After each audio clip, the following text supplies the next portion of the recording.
I'm Bucky Glover. It says here I'm still Bucky Glover. I don't know who else I would be, but I'm the Middle Atlantic Regional Director, and I'm a board member from North Carolina. First thing we got to do is a little bit of housekeeping. Tom Kinney has asked me to tell you that there are some input sheets for our Goldfish Bowl. If you've got suggestions or ideas, and we've gotten several already, but they're at the back of the room. If you head out the door, there are some input sheets. Please fill one out, put a suggestion in the Goldfish Bowl, and NASMA staff will get active and see that it can happen. I need to report a little bit about some election activity yesterday at the regional breakout sessions. Congratulations to Bobby Creech from South Carolina. He's the new nominating committee member from the Middle Atlantic region. And Barton Baldwin from North Carolina is the alternate electee to the nominating committee. Also, congratulations to Lisa Stickley from Tennessee. She's the new nominating committee member from the Southeast region, and Charles Cahoon from Florida is the new alternate.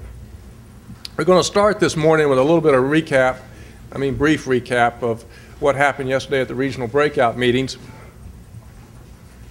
There was a lot of discussion. I've got a lot of notes, and I want to thank the staff for hammering away and producing pages and pages of notes from yesterday, and the regional directors for going through it and helping me kind of ferret out a few of the common issues across the regions. Here's some of the more common issues. There's a lot of states fighting, have fought, are getting ready to fight, and some have lost ground on the consolidation issue. And it's very evident that it has had an impact upon the relevance and the effectiveness of the state board. You've either lost staff, you have limited investigators or no investigators, you have limited access to attorneys.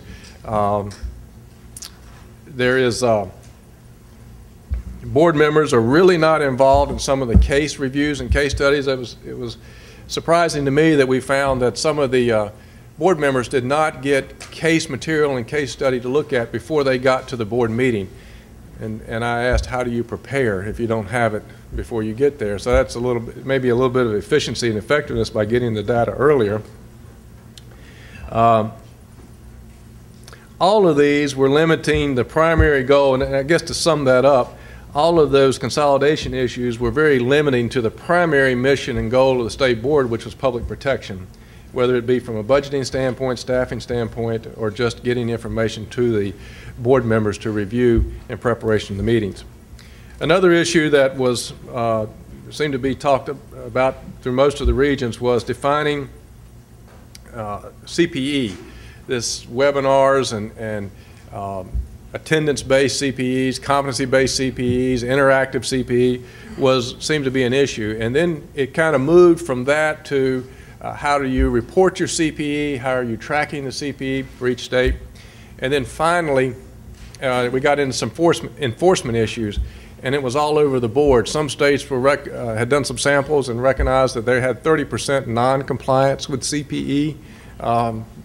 In other words, 30% of the sample the people were not telling the truth about their CPE.